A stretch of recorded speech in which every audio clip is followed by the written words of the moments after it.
Folks, it's that time of the year. As of this recording, it's August 6th. Arizona State is in the midst of fall camp, and if you've been following this team even in the slightest, you know that the name of the game has been competition, just like Coach Dillingham promised coming into this season. Guys are going to have to compete for spots, and that tenacity has been brought day in and day out. But now it's time for the team to take a little getaway trip before the season, a little trip up north to Camp Tontozona. The trip up to Camp T started in 1959 under legendary head coach Frank Kush, was put to a halt from the years of 2020 to 2022, but for the love of the game, brought back by Coach Dillingham last year to be continued on into the distant future. Now, although the location's changing, that doesn't mean the competition stops. Camp T is surely a change of scenery and a bit more of a traditional style for this team. So without further ado, let's take a trip up north ourselves to see what this week has in store for the Sun Devils.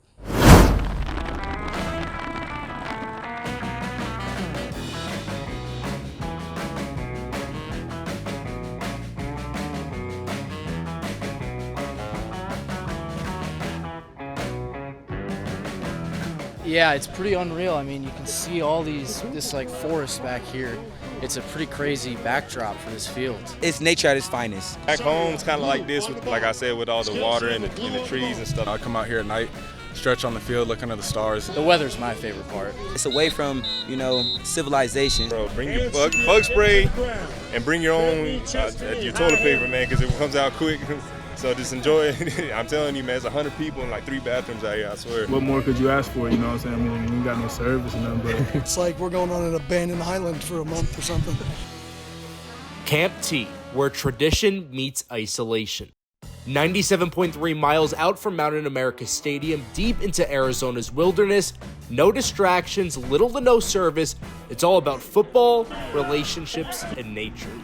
ASU is no stranger to this terrain, but the actual process of getting down to Camp T isn't as simple as it looks.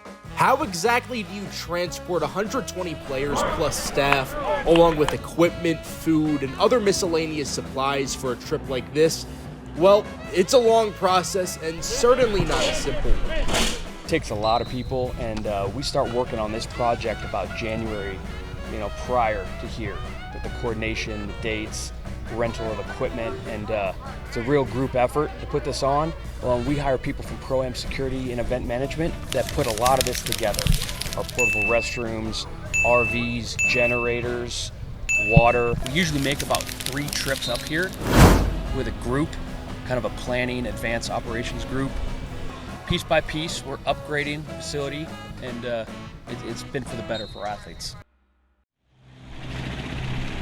The trip down to Camp T is nothing short of a grind, but ultimately, the lasting memories that are made reward all of that hard preparation.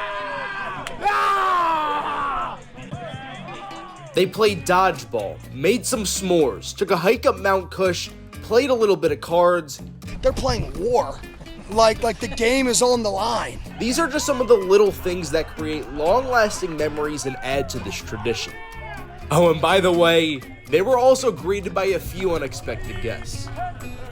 There was a bat last night, and it's funny to see 6'8", 300-pound guys how scared they are of a bat. They went running pretty good. They ran fast, but we were playing space. You can't get up. You got to play your hand. found a big old tarantula the other day, which is a little scary. So There was a mouse in the coach's cabin over here. I thought Coach Regal saw a ghost when he saw the mouse, so he doesn't like mice. But no, it's good. It's fun. Kids remember those things. Those are things that they'll, talk about for the rest of their lives when they get back together at an alumni event in 20 years. I remember when there was a bat in there, and that's what's so special about this place. Camp T has provided this team with experiences that they may not have gotten back in Tempe, but Coach Dillingham said that this next week plus will be big in terms of determining which players line up where on the depth chart, and with Week 1 prep on the horizon, the competitive factor is only growing with the same goal in mind to bring glory back to Tempe. From Devil's Digest, I'm Justin Lacertosa.